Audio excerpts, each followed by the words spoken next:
आबकारी मामले में सीबीआई की टीम ने दिल्ली के डिप्टी सीएम मनीष सिसोदिया के घर पर 14 घंटे की छापेमारी की। सीबीआई के 18 अधिकारी मनीष सिसोदिया के घर पर रेड करने पहुंचे थे।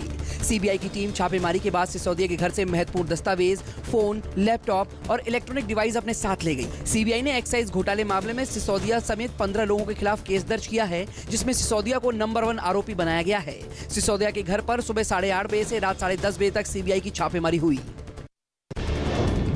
सीबीआई की छापेमारी के बाद दिल्ली के डिप्टी सीएम मनीष सिसोदिया का बड़ा बयान सामने आया। मनीष सिसोदिया ने कहा कि सीबीआई ने पूरे घर की तलाशी ली। उन्होंने कहा कि मैंने जांच में पूरा सहयोग दिया और आगे भी दूंगा। मेरे ऊपर भ्रष्टाचार के आरोप गलत हैं। सिसोदिया ने बताया कि सीबीआई मेरा फोन, कंप्यूटर, कुछ दस्तावेज ले गई है।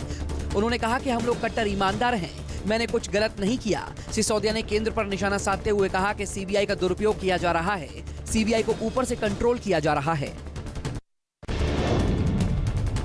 दिल्ली के डिप्टी सीएम मनीष सिसोदिया ने जहां केंद्र पर सीबीआई के दुरुपयोग का आरोप लगाया, तो वहीं उन्होंने अपने को पाक साफ बताया।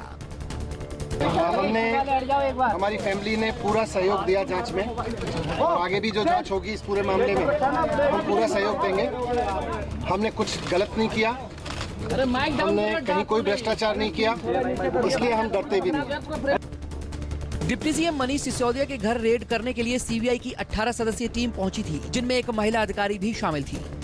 करीब 14 घंटे की रेड के बाद 18 सीबीआई के अधिकारी, जिसमें से एक फीमेल अधिकारी थी, जिन्होंने 14 घंटे की रेड मनीष सिसोदिया दिल्ली के उप मुख्यमंत्री के घर पर की। जहां पर रेड के बाद जब सीबीआई अधिकारी निकले तो मनीष सिसोदिया खुद मीडिया के सामने आए। उन्होंने कहा कि सीबीआई के अधिकारियों का व्यवहार बहुत अच्छा था, लेकिन उनका फ़ोन उन्होंने जब्त कर लिया और कंप्यूटर का हार्ड डिस्क और कंप्यूटर के बाकी अन्य जिसमें डाटा स्टोर था वो सब जब्त कर लिया है। जिसके बाद मनीष सिसोदिया ने कहा कि उनका सिर्फ मकसद वही बात जो उन्होंने सुबह ट्वीट में कही थी वही दोबारा उन्होंने कही कि उनका काम है देश को नंबर 1 बनाने से रोकना।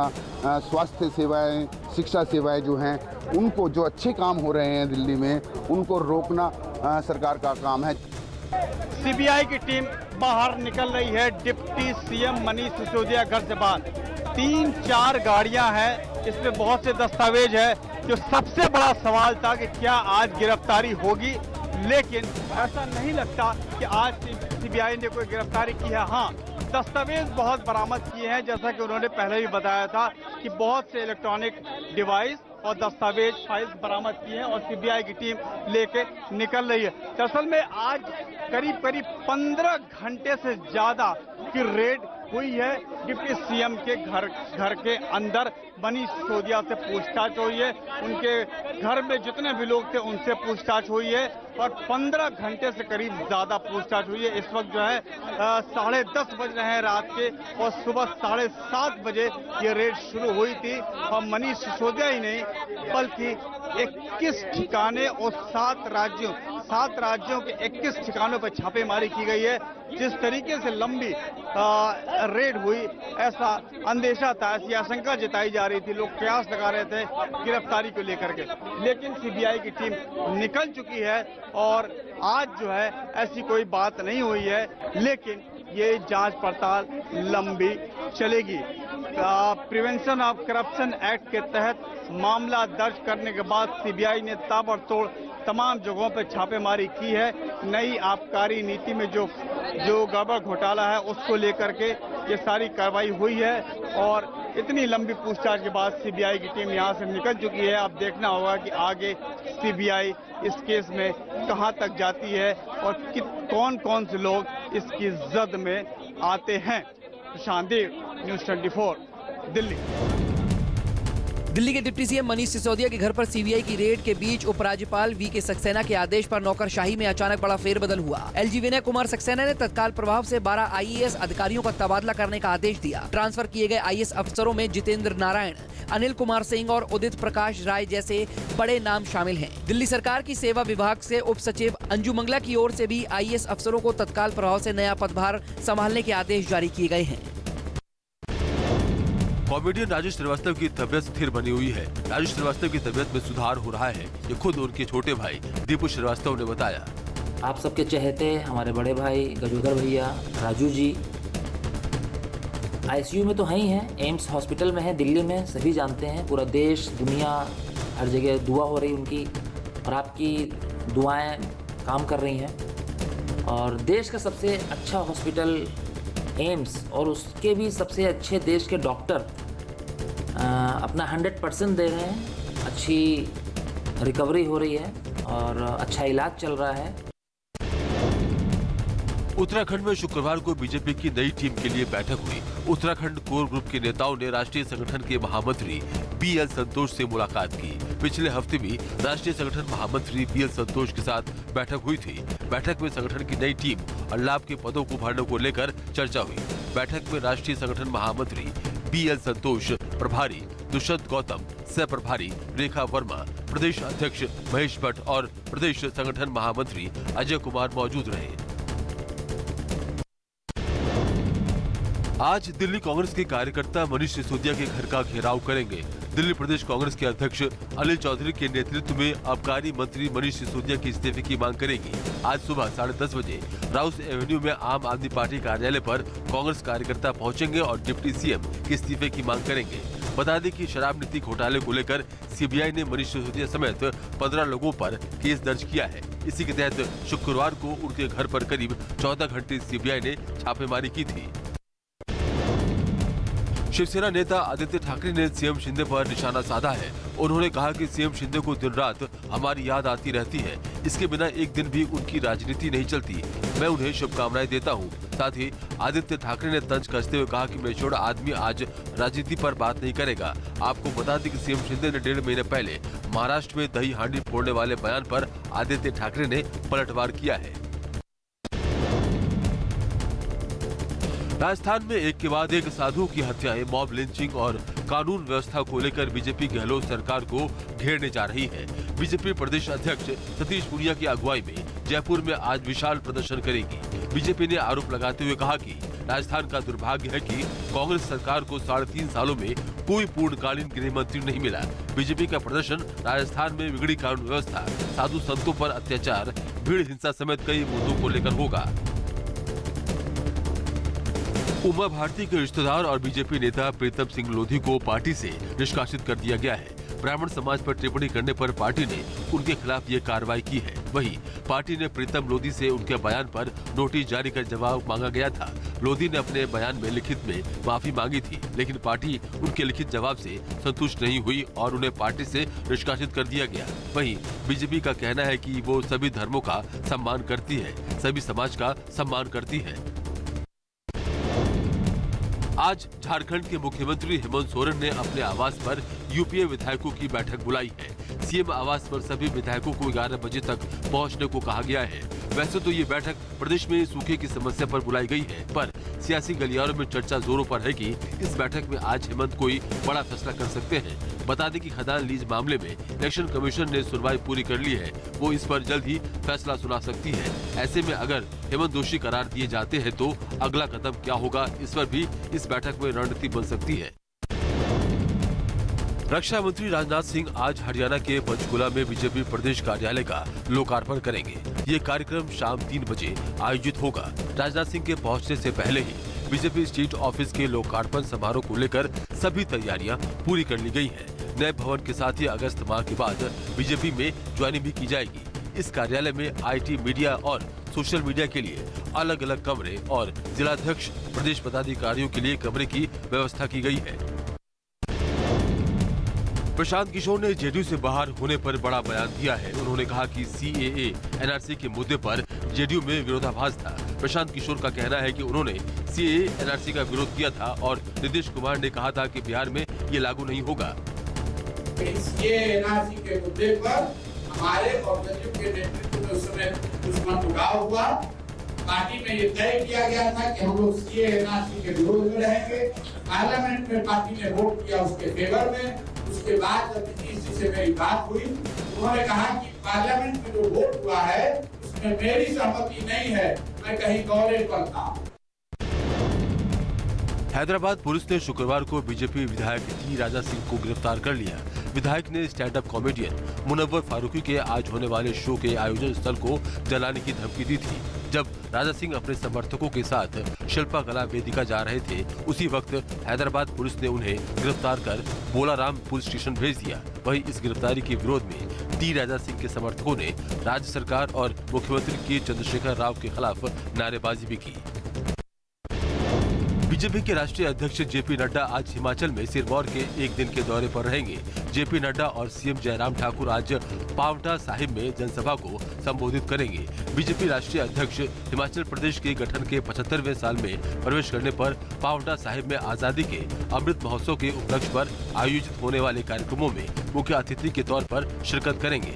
इस दौरान मुख्यमंत्री जयराम ठाकुर भी मौजूद रहेंगे। मवेशी तस्करी मामले की जांच कर रही सीबीआई ने शुक्रवार को बीरभूम जिले में टीएमसी नेता अनुव्रत मंडल की पुत्री सुकन्या मंडल की राइस मिल में छापेमारी की। इस दौरान सीबीआई टीम को कई दस्तावेज मिले हैं। सीबीआई ने बड़ा दावा किया है कि टीएमसी नेता अनुव्रत मंडल के चावल मिल का बंगाल सरकार के राशन विभाग के साथ लेन देन था। सूत्रों की माने तो बोले बम राइस मिल सुकन्या मंडल के नाम पर है। अनुव्रत और उनकी पत्नी सुकन्या मिल आते थे। वहीं जांच एजेंसी ने मिल के मजदूरों से भी सवाल किए। जम्मू कश्मीर के कुपवाड़ा में सुरक्षा बलों को बड़ी कामयाबी हाथ लगी है। एक ऑपरेशन के दौरान 2 हाइब्रिड आतंकियों को गिरफ्तार किया गया है। सुरक्षा बलों ने उनके पास से भारी मात्रा में हथियार और गोला बारूद बरामद किए हैं। पकड़े गए आतंकियों के नाम एजाज अहमद भट्ट, नजीर अहमद मीर बताए जा रहे हैं। इनके पास से 2 पिस्टल, 4 पिस्टल मैगजीन और 58 पिस्टल राउंड और 6 ग्रेनेड मिले हैं। वहीं पुलिस का कहना है कि ये आतंकी किसी घटना को अंजाम देने वाले थे, लेकिन उससे पहले ही इनको पकड़ लिया गया। ये तस्वीरें दिल्ली के वजीराबाद की है, जहां एक युवक को बेरहमी से पीटा जा रहा है। युवक पर चोरी का आरोप है। बताया जा रहा है कि लोगों ने चोरी के आरोप में एक शख्स को पकड़ लिया और फिर खंबे से बांधकर उसकी जमकर पिटाई की। इस पूरी घटना का वीडियो सोशल मीडिया पर वायरल हो रहा है। इतना ही नहीं, सरेआम उसका आधा सिर गंजा कर दिया और फिर जंजीर से बांधकर उसकी पिटाई की गई।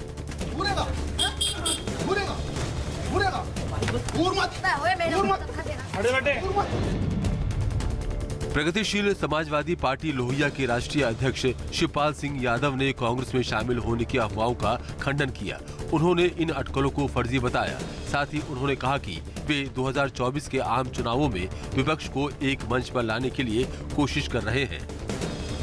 सियासी हलचल हो रही है कि आप कांग्रेस में जा रहे हैं और उसमें आपकी किसी से मीटिंग। ये सब फेक न्यूज है। हमने कई बार कहा है कि जब हम कोई फैसला लेंगे तो आपको बता देंगे, आपको पता चल जाएगा। स्मिता शाह ने ब्यूरोक्रेट्स यानी आईएएस और बड़े बड़े अधिकारियों की पत्नियों के जीवन पर एक किताब लिखी है, जिसका नाम है लीव्स ऑफ ब्यूरोक्रेट्स डायरी। इस किताब के लॉन्च के वक्त कैबिनेट सचिव राजीव गाबा की पत्नी पंपी गाबा और पूर्व कैबिनेट सचिव सुरेंद्र कुमार की पत्नी हेमा सिंह भी मौजूद रहीं।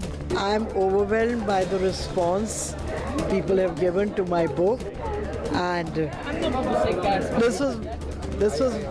this is my life story, which I spent, and people enjoyed reading it and knowing about us. Rajasthan के जालोर में हुई दलित छात्र की मौत मामले की जांच अब एसआईटी करेगी। इस मामले को तूल पकड़ता देख एसआईटी को इसकी जांच का जिम्मा सौंपा गया है। बच्चे का परिवार पुलिस की जांच से संतुष्ट नहीं था, इसलिए इस मामले की जांच को एसआईटी को सौंप दी गई है। ये जांच दियवा राम चौधरी की अध्यक्षता में की जाएगी। वहीं महानिरीक्षक पुलिस जोधपुर की तरफ से इस मामले में एसआईटी की जांच के आदेश जारी कर दिए गए हैं। वहीं एसआईटी को जांच का निष्कर्ष हर रोज देने के लिए निर्देश दिए गए हैं। आंध्र प्रदेश के काकीनाडा में शुक्रवार को एक चीनी कारखाने में भीषण आग लग गई। इस दौरान 2 लोगों की मौत हो गई और 6 घायल हो गए। घायलों को तत्काल इलाज के लिए अस्पताल ले जाया गया। घटना के तुरंत बाद दमकल विभाग, विद्युत विभाग और पुलिस अधिकारियों ने इस इलाके का निरीक्षण किया। एक अधिकारी ने बताया कि आग शॉर्ट सर्किट की वजह से लगी है। वहीं इस घटना में 6 अन्य लोग घायल हुए हैं, जबकि एक व्यक्ति गंभीर रूप से घायल बताया जा रहा है। दिल्ली पुलिस और जम्मू कश्मीर पुलिस को बड़ी कामयाबी मिली है। एक संयुक्त अभियान में आतंकवादी संगठन लश्कर और अल बद्र को हवाला के जरिए रुपए पहुंचाने वाला हवाला ऑपरेटर को गिरफ्तार किया गया है। दिल्ली के तुर्कमान गेट का रहने वाला मोहम्मद यासीन आतंकवादी संगठनों लश्कर और अल बदर के एजेंट के रूप में काम करता था। मोहम्मद यासीन ने खुलासा किया कि हवाला का पैसा दक्षिण अफ्रीका के माध्यम से सूरत और मुंबई में भारत भेजा जा रहा था। इन पैसों का इस्तेमाल कश्मीर में आतंकवादी गतिविधियों को अंजाम देने में किया गया। महाराष्ट्र के मुख्यमंत्री एकनाथ शिंदे कृष्ण जन्माष्टमी पर ठाणे के तेम्बी नाका में दही हांडी कार्यक्रम में शामिल हुए। इस दौरान उन्होंने शिवसेना नेतृत्व के खिलाफ अपने विद्रोह का जिक्र करते हुए कहा कि जून के महीने में उन्होंने और उनके समर्थकों ने भी बहुत मजबूत दही हांडी को तोड़ा था। सीएम शिंदे ने कहा कि आप लोग अब दही हांडी तोड़ रहे हैं। हमने 1.5 महीने पहले एक बहुत ही कठिन दही हांडी को तोड़ा था। ये बहुत कठिन था, ऊंचा था और हमें इसे तोड़ने के लिए 50 मजबूत परतों की मदद लेनी पड़ी, लेकिन अंततः हम सफल हुए। मथुरा समेत पूरे देश में श्री कृष्ण जन्माष्टमी के उत्सव की धूम रही। मथुरा में करीब 50 लाख भक्त कान्हा के जन्म के साक्षी बनने के लिए यहाँ पहुँचे। जन्माष्टमी के अवसर पर मुख्यमंत्री योगी आदित्यनाथ भी मथुरा पहुँचे। उन्होंने श्री कृष्ण जन्म स्थान पर पूजा की।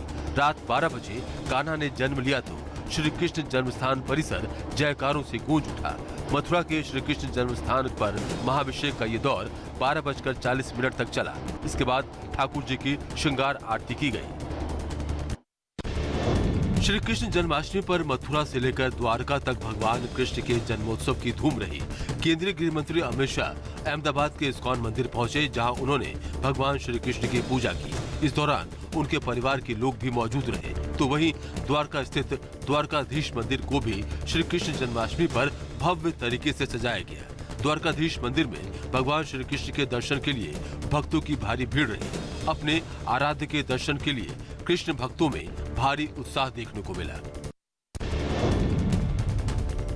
यूपी के मुख्यमंत्री योगी आदित्यनाथ कृष्ण जन्मोत्सव पर गोरक्ष पीठ में नन्हे कान्हा अवतारों के साथ दिखे। सीएम योगी ने नन्हे मुन्ने कान्हाओं को गोदी में उठाकर दुलार किया। नन्हे कान्हाओं को देखकर सीएम योगी का बाल प्रेम उमड़ आया। तो वहीं गोरखनाथ मंदिर के बाद सीएम योगी मथुरा में जन्माष्टमी महोत्सव में शामिल होने पहुंचे। मथुरा में सीएम योगी आदित्यनाथ ने भगवान श्री कृष्ण की पूजा की। कृष्ण जन्मोत्सव पर सीएम योगी आदित्यनाथ ने बच्चों को मिठाइयां बांटी। मथुरा के नंदगांव में श्री कृष्ण जन्माष्टमी आज मनाई जाएगी। ब्रज के ज्यादातर मंदिरों में कान्हा ने 19 अगस्त को जन्म लिया, लेकिन नंदगांव में भगवान श्री कृष्ण आज जन्म लेंगे। नंदीश्वर पहाड़ी स्थित विश्व प्रसिद्ध नंद बाबा मंदिर में श्री कृष्ण जन्माष्टमी बड़े धूमधाम से मनाई जाएगी। खुर गिनती की वजह से नंदगांव में जन्माष्टमी समेत अन्य त्योहार अलग तारीख को मनाए जाते हैं।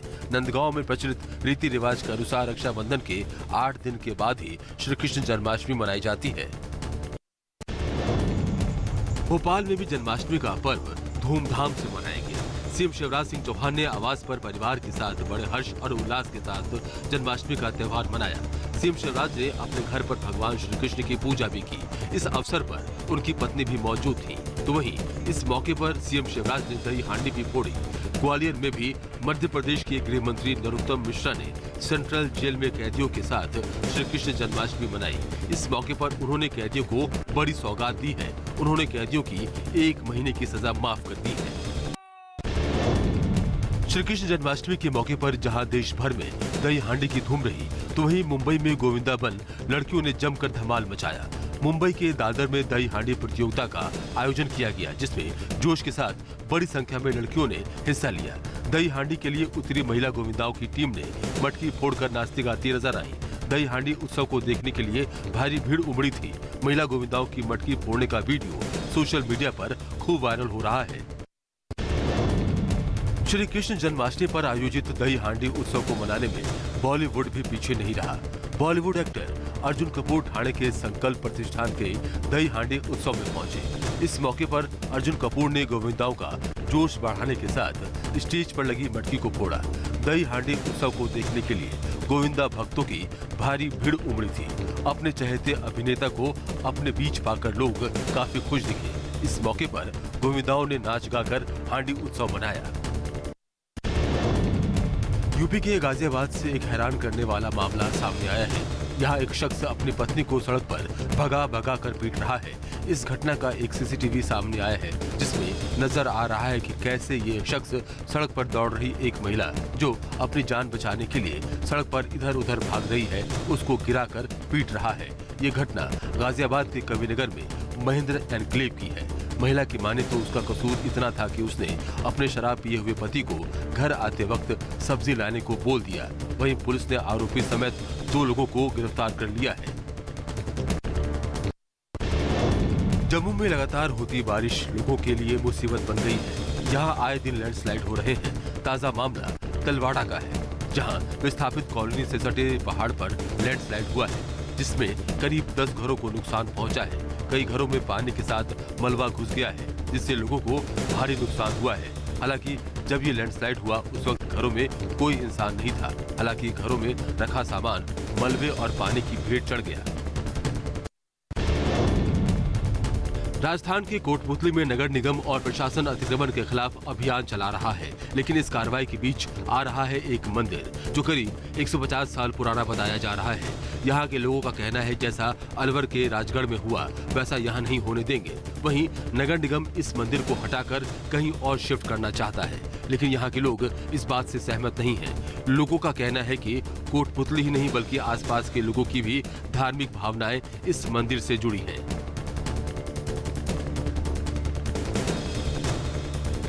छत्तीसगढ़ के सीएम राजीव गांधी की जयंती के मौके पर 26 लाख किसानों के खाते में 1750 करोड़ की राशि ऑनलाइन ट्रांसफर करेंगे। ये रकम फसल उत्पादन के लिए उन्नत बीज, उर्वरक, कीटनाशक, यांत्रिकीकरण और नवीन कृषि तकनीक के लिए पर्याप्त निवेश किसानों को आर्थिक सहायता मुहैया कराई जा रही है।